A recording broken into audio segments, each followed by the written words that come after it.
ഈ വീടിനകം നിറയെ ദുർദേവതകളുടെ ആജ്ഞാനുവർത്തികളായ മനുഷ്യരാണ്.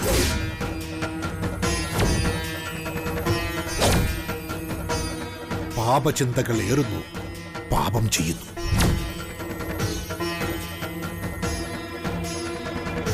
മോക്ഷത്തിനായുള്ള പ്രതിവിധികൾ നടന്നുകൊണ്ടിരിക്കുന്നു. ഒരുപക്ഷേ ഇരുട്ടിന്റെ ശക്തികൾ എന്നേക്കുമായി ഇവിടെ നിന്നൊഴിഞ്ഞു പോയേക്കാം. കാരണം തീർത്ഥാടനവും പ്രാർത്ഥനയും പരിഹാരക്രിയകളും കഴിഞ്ഞ് അഖിലാണ്ടേശ്വരി വരുന്നു.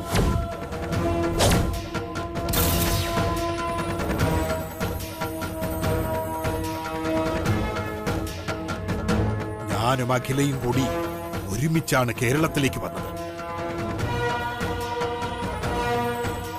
ഇവിടെ ചില ക്ഷേത്രങ്ങളിൽ ചില കർമ്മങ്ങൾ കൂടി ചെയ്യാനുണ്ട്. ഒടുവിൽ വടനിലം പരബ്രഹ്മ ക്ഷേത്രത്തിലും കർമ്മങ്ങൾ അവിടെ അവസാനിക്കും.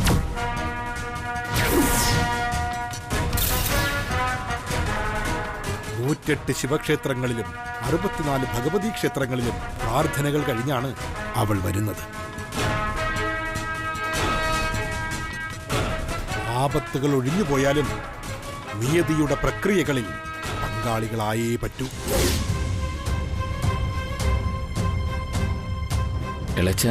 അടുത്തേക്ക് വരേണ്ട കൃഷ്ണ. തൽക്കാലം ഞാൻ അകത്തേക്ക് വരില്ല. അഖിലയുടെ ദൂതനായി മാത്രം വന്നതാണ് ഞാനിപ്പോ. അഖില ആകെ മാറിയിരിക്കുന്നു. രൂപത്തിലും ഭാവത്തിലും ചൈതന്യം കൊണ്ടവൾ വിളങ്ങുന്നു. അറിവും അവബോധവും ഏറിയിരിക്കുന്നു.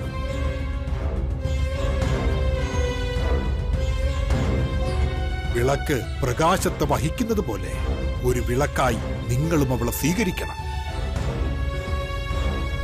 അഖില ഉടൻ വരും.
കല്യാണി,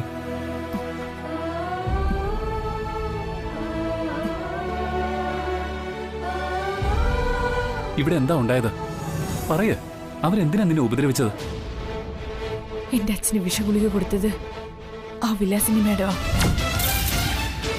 കോട്ടിന് ഗംഗയും അവര് തമ്മിൽ പറയണ ഞാൻ കേട്ടു. അത് കേട്ടപ്പോ എനിക്ക് സഹിച്ചില്ല വലിയ. ഞാനത് ചോദിക്കാൻ ചെന്നപ്പോഴാ അവരെല്ലാരും കൂടി എന്തിനാ എല്ലാവരുടെ തല്ലുകൊള്ളാനായിട്ട് ഞാനിങ്ങനെ ജീവിക്കുന്നേ? എന്തിനാ എനിക്കിങ്ങനെ ഒരു ജന്മം?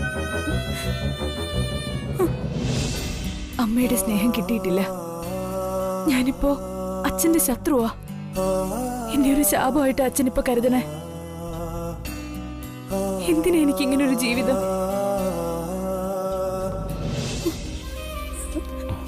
ഞാനില്ലേ നിന്നെ സ്നേഹിക്കാൻ? ഞാനില്ലേ കല്യാണി? ഒരു കടലോളം സ്നേഹവുമായി നിന്റെ കൂടെ എപ്പോഴും ഞാനില്ലേ കെട്ടിയോളെ? നിന്നെ എപ്പോഴും ദൈവം ഇങ്ങനെ കരയിക്കുന്നത് നമ്മൾ തമ്മിലുള്ള സ്നേഹത്തിന്റെ ആഴം കൂട്ടാനാ. പക്ഷെ നീ കരയുന്നത് കണ്ടാൽ എന്റെ ഉള്ളു പിടയും. നോക്ക്, നീ മറ്റാരുടേതുമല്ല, എന്റേതാ. എന്റേത് മാത്രം.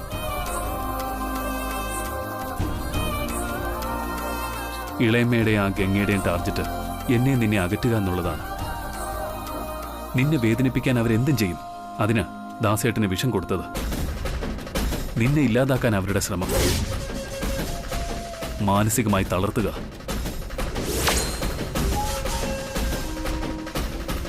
നോക്ക്, നിന്റെ ഈ കണ്ണുനീരിന് വില പറയേണ്ടി വരും അവർക്ക്.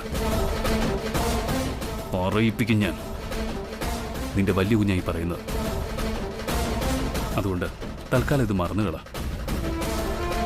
ജീവിച്ച് മുന്നേറാൻ നമുക്ക് വാശി തോന്നുന്നത് ഇതുപോലുള്ള ശത്രുക്കൾ ഉണ്ടാവുമ്പോഴാ.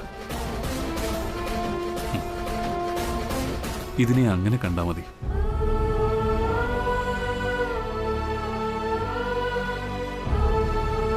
പോട്ടെ, ഞാനും നീയും രണ്ടല്ല. ഒന്നാണെന്ന് കരുതി നടന്നാൽ പിന്നെ കരയില്ല. കരഞ്ഞാലൊട്ട് കണ്ണീരും വരില്ല.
ഇളമേ, കഴിഞ്ഞ 25 കൊല്ലങ്ങളായിട്ട് തൃച്ചംബരത്തിന് വേണ്ടി വളയം പിടിച്ചയാളാ ദാസേട്ടൻ.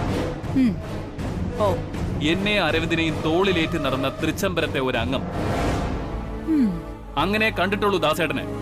അതിന് നിന്റെ വിവരണം കേട്ടാ അയാൾക്ക് എന്തോ പത്മഭൂഷൺ കിട്ടിയതുപോലുണ്ടല്ലോ. എന്താണെന്ന് വെച്ച കാര്യം പറഞ്ഞിട്ട് അങ്ങോട്ട് മാറി നിൽക്ക്.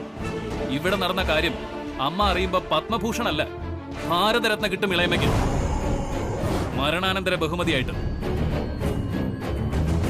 ആ മനുഷ്യൻ നിങ്ങളോട് എന്ത് തെറ്റാ ഇളയമേ ചെയ്തത്? അയാളെ കൊല്ലാൻ ആ ഗംഗയുമായി ചേർന്ന് ഗുളിക മാറ്റി കൊടുക്കത്തക്ക രീതിയിൽ ക്രൂരയാണോ നിങ്ങൾ? ഇതെന്തൊരു കൂത്ത്! നിന്റെ ഭാവം കണ്ടു കഴിഞ്ഞാ അയാള് നിന്റെ അമ്മായിയച്ഛനാണെന്ന് തോന്നുമല്ലോ. വഴിന്ന് മാറി നിൽക്കുന്നീ. ദാസേട്ടനെ കൊന്ന ആ കുറ്റം കല്യാണിയുടെ തലയിൽ ചാർത്തണമല്ലേ? അതല്ലേ ലക്ഷ്യം? നിങ്ങൾക്കുമില്ലേ ഇളയമേ ഒരു പെൺകുട്ടി? ഈ പാപങ്ങളൊക്കെ നിങ്ങൾ ഏത് ജന്മത്തിൽ കഴുകി തീർക്കും? ഇത് അമ്മ അറിയുന്ന നിമിഷം നിങ്ങൾ ഈ തൃച്ചംബരത്ത് നിന്ന് പുറത്താക്കാതെ ഓർത്തോ? ആനന്ദേ, നിന്റെ അമ്മയ്ക്ക് എല്ലാത്തിലും വലുത് തൃച്ചംബരത്തിന്റെ അന്തസ്സാ. നീ ഒരു അടുക്കളക്കാരിയെ തൃച്ചംബരത്തെ മൂത്ത മരുമകളാക്കാതിരിക്കാനാ ഞാൻ ഈ ഗുളിക മാറ്റിക്കൊടുത്തതെന്ന് പറഞ്ഞാൽ എന്നെ ഒരിക്കലും പുറത്താക്കില്ല തൃച്ചംബരത്ത് അഖിലാണ്ടേശ്വരി. അത് നീ ഒന്ന് ഓർക്കുന്നത് നല്ലതാ.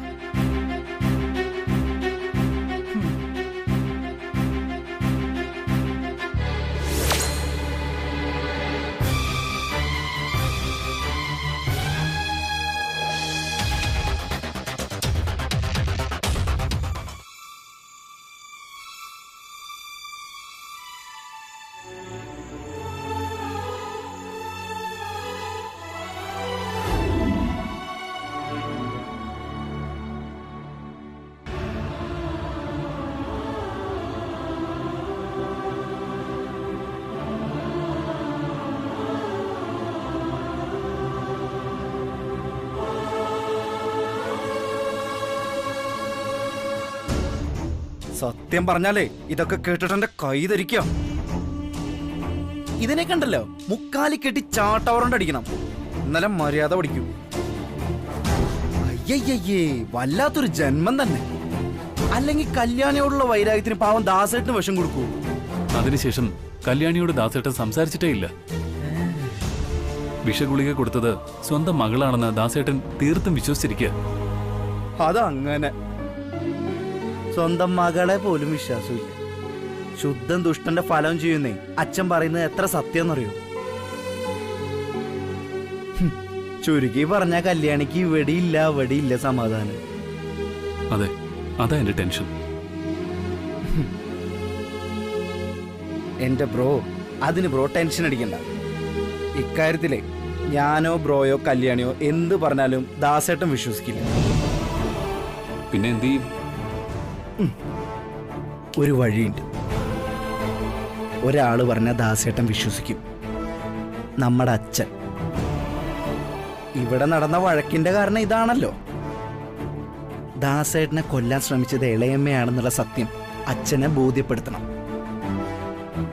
അങ്ങനെ അച്ഛനെ കൊണ്ട് ദാസേട്ടനോട് പറയിപ്പിക്കണം കല്യാണി നിരപരാധിയാണെന്ന്. അച്ഛൻ പറയോ? ഉറപ്പ് അച്ഛൻ പറയും. ദേ, അച്ഛന്റെ മനസ്സ് എന്നേക്കാൾ കൂടുതൽ ബ്രോയ്ക്ക് അറിയാലോ. കല്യാണിക്ക് വേണ്ടിയിട്ടാണെങ്കിൽ അച്ഛൻ തീർച്ചയായിട്ടും അതിന് സമ്മതിക്കും. ഒന്നുമില്ലെങ്കിൽ അച്ഛന്റെ ജീവൻ രക്ഷയുള്ളല്ലേ കല്യാണി.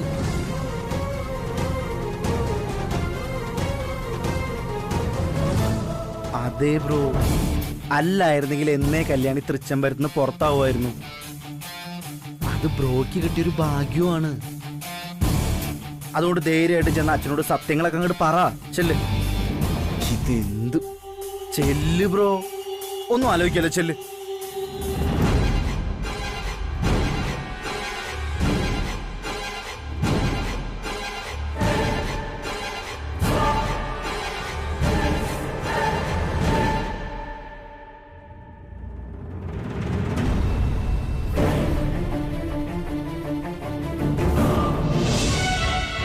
ഓക്കെ. ആ ശരി, ഇനി വേണം തൃച്ചംബരത്തിന് ഒരു ജീവൻ വീഴാൻ. ശരി ശരി, ഞാൻ വരാം. Good night.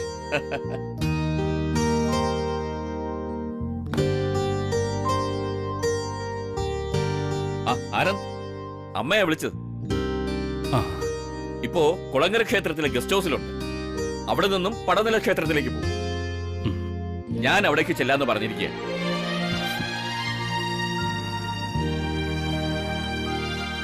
എന്താ ആനന്ദ്, നിനക്കെന്തോ പറയാനുണ്ടെന്ന് തോന്നുന്നല്ലോ. ഇരിക്കേ. അച്ഛാ, എന്തൊക്കെയാ അച്ഛാ തൃച്ചംബരത്ത് നടക്കുന്നത്? ഇതുവരെ ഇങ്ങനെയൊന്നും നടന്നു കണ്ടിട്ടില്ലല്ലോ. ശരിയാണ്, ചിന്തിക്കാൻ പോലും കഴിയാത്ത കാര്യങ്ങളാണ് ഇപ്പൊ ഇവിടെ അരങ്ങേറിക്കൊണ്ടിരിക്കുന്നത്. ഓർക്കുമ്പോ വല്ലാത്ത വിഷമം. തൃച്ചംബരത്തിന്റെ സംസ്കാരത്തിന് ചേരുന്ന കാര്യങ്ങൾ വല്ലതുമാണ് ഇവിടെ നടക്കുന്നത്. ഇന്നിവിടെ നടന്ന കോലാഹലത്തിന്റെ കാരണം എന്താണെന്ന് അച്ഛൻ അറിഞ്ഞോ? ഇളയച്ചനെ കണ്ടപ്പോ അവിടെ നടന്നതിനെ കുറിച്ച് ചോദിക്കാനും സംസാരിക്കാനും മറന്നുപോയി. സത്യത്തിൽ കല്യാണിയും വിലാസിനെയും തമ്മിൽ എന്തായിരുന്നു പ്രശ്നം? ദാസേട്ടനെ ഗുളിക മാറ്റിക്കൊടുത്ത് കൊല്ലാൻ ശ്രമിച്ചത് ഇളയമ്മയും ഗംഗയും കൂടിയാണെന്ന് കല്യാണി അറിഞ്ഞു. ദാസിന് വിലാസിന് ഗംഗയും കൂടെ കൊല്ലാൻ ശ്രമിച്ചെന്നു? No, never. എനിക്കത് വിശ്വസിക്കാനാവുന്നില്ല. വിശ്വസിക്കണം, അതാണ് സത്യം. നിന്നോട് ഇതാര് പറഞ്ഞു? ഇളയമ്മയും ഗംഗയും കൂടി സംസാരിക്കുന്നത് കല്യാണി കേട്ടു. അതിന്റെ വഴക്കായി നടന്നത്. അച്ഛനും വഴക്കിന് സാക്ഷിയായിരുന്നല്ലോ. ഈ വിലാസിനിക്ക് എന്താ? അവൾക്ക് ഭ്രാന്ത് പിടിച്ചു. ദാസ് വെറും ഒരു വേലക്കാരനല്ല, തൃച്ചംബരത്തെ ഒരു അംഗമായിട്ടാ കരുതിയിട്ടുള്ളത്. അഖിലയും ഞാനും. ഗംഗ എന്തിനാണ് അവളുടെ കൂടെ കൂടിയത്? തൃച്ചംബരത്തെ മൂത്ത മരുമകളാകാൻ പോകുന്ന പെൺകുട്ടിയാണ്. അതും അഖിലയുടെ കണ്ടെത്തി. അഖിലേതറിഞ്ഞാൽ എങ്ങനെ പ്രതികരിക്കുമെന്ന് പറയാൻ പറ്റില്ല. ഒരുപക്ഷെ ഗംഗയ്ക്ക് ഇതിൽ പങ്കുണ്ടാവില്ല. കാര്യം അറിയാതെ അവൾ പെട്ടുപോയതായിരിക്കും. അച്ഛാ, അത് പിന്നീട് നമുക്ക് തീരുമാനിക്കാം. ഇപ്പോഴതുകൊണ്ടുണ്ടായ മറ്റൊരു പ്രശ്നമുണ്ട്. ദാസേട്ടനാകെ തെറ്റിദ്ധരിച്ച് നടക്കുക. വിഷഗുളിക കൊടുത്തത് കല്യാണി തന്നെയാണെന്ന് ഉറച്ച് വിശ്വസിച്ചിരിക്കുക. സത്യം അറിഞ്ഞ സ്ഥിതിക്ക് ദാസേട്ടന്റെ ആ ധാരണ തിരുത്തണം. കല്യാണിയുടെ മനസ്സിന് അങ്ങനെയെങ്കിലും ഒരു സമാധാനം കിട്ടട്ടെ. അത് ദാസിനോട് കാര്യം പറഞ്ഞ പോരെ? ആര് പറയും? ഞങ്ങൾ ആര് പറഞ്ഞാലും ദാസേട്ടൻ വിശ്വസിക്കില്ല. അതുകൊണ്ട് അച്ഛൻ പറയണം. അച്ഛനോ അമ്മയോ അല്ലാതെ ഈ ലോകത്ത് മറ്റാര് പറഞ്ഞാലും ദാസേട്ടൻ വിശ്വസിക്കില്ല.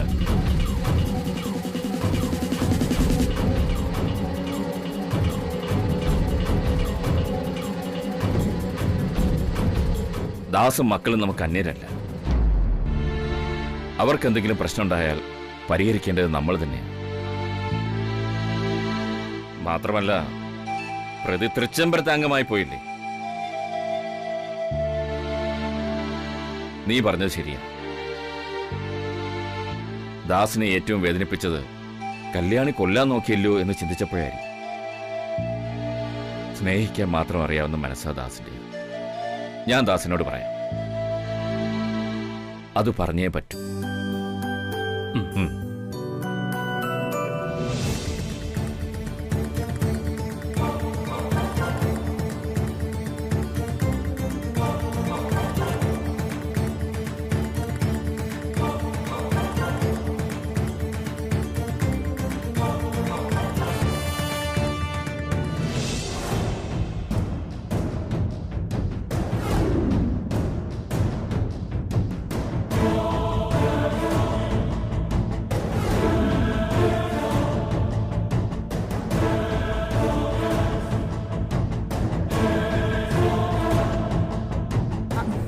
ആഹാ, നീ ഉറങ്ങിയില്ലേ ഗംഗേ?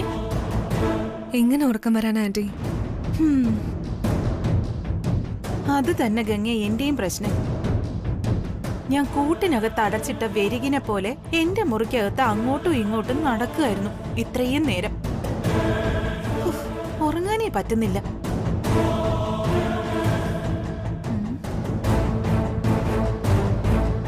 ദേ, കാര്യങ്ങൾ നമ്മുടെ പിടിവിട്ട് പോവും. ആ അടുക്കളക്കാരി പെണ്ണ് എല്ലാം അലങ്കോലാക്കി ദാസിന് പോയിസൺ കൊടുത്തത് നമ്മളാണെന്ന സത്യം എല്ലാരും അറിയിക്കും. ദേ, തിരിച്ചടി വന്ന എന്റെയും നിന്റെയും കാര്യത്തിൽ ഒരു തീരുമാനമാവും. എന്ത് ചെയ്യൂ ആന്റി? ആ, എന്തെങ്കിലും ചെയ്തേ പറ്റൂ. അഖിലേച്ചി വരികയല്ലേ? ദേ, നമ്മുടെ കള്ളക്കളികളൊക്കെ അറിഞ്ഞ എന്റെ ഗംഗയെ ഞാനും നീയും ഈ തൃച്ചംബരത്തിന് പുറത്താ. അതിനൊരു സംശയം വേണ്ട.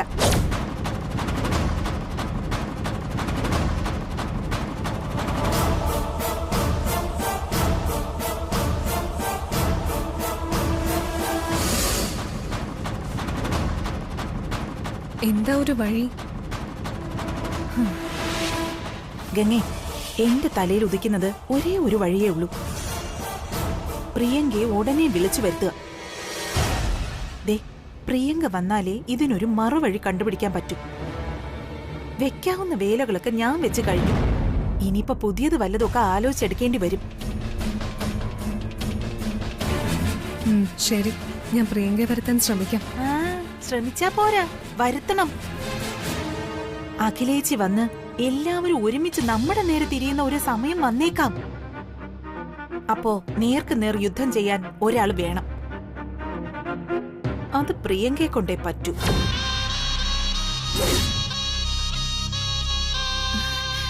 ദേ, ഗത്യന്തരം ഇല്ലെങ്കിൽ അറ്റ കൈ ഞാൻ പ്രയോഗിക്കും. അവളെ ഞാൻ അങ്ങ് കൊല്ലും, ആ കല്യാണിയെ.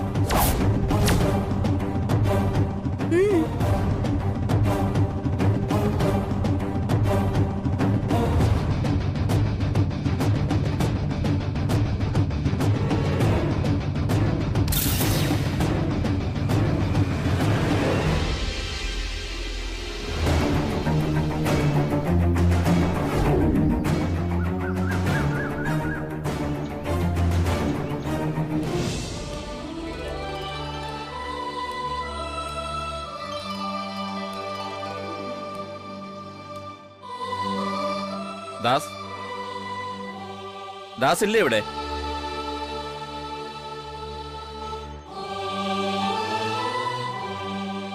അയ്യോ സാറോ? അയ്യോ സാറോ, സാറെന്താ ഇവിടെ ടൂസിലൊക്കെ? അതെന്താ ദാസേ, എനിക്ക് ദാസ് താമസിക്കുന്ന വീട്ടിൽ വന്നൂടെ? അതല്ല, ഒന്ന് ഫോൺ ചെയ്തെങ്കിൽ ഞാൻ തൃച്ചംബരത്ത് വരുമായിരുന്നല്ലോ. എനിക്ക് ദാസിനോട് സ്വസ്ഥവും സമാധാനമായിട്ടൊന്ന് സംസാരിക്കണം. അതിന് ഈ വീടാ സൗകര്യം. എന്നാ അകത്തേക്ക് ഇരുന്നാട്ടെ. വേണ്ട ദാസേ, നമുക്ക് ഇവിടെ നിന്ന് സംസാരിക്കാം. ദാസിന്റെ ടെൻഷനൊക്കെ മാറിയോ? എന്റെ ടെൻഷൻ ഇന്നോ ഇന്നലെയോ തുടങ്ങിയതല്ലല്ലോ സാറേ. കളങ്കമില്ലാത്തവനാ ദാസ്. കാട് കയറി ചിന്തിക്കും. അതാണ് ദാസിന്റെ കുഴപ്പം. ഞാനിപ്പോ പറയുന്ന കാര്യം ദാസിന് അംഗീകരിക്കാൻ വലിയ ബുദ്ധിമുട്ടായിരിക്കും. കാരണം ദാസിന്റെ മനസ്സിലാകെ ഇരുട്ട. എന്നാലും എനിക്കിത് പറഞ്ഞേ പറ്റൂ. സ്വന്തം മകളോടുള്ള വിശ്വാസം ദാസിന് നഷ്ടപ്പെട്ടു. കല്യാണി ഇപ്പൊ ദാസിന്റെ ശത്രുവാ. അതല്ലേ സത്യം?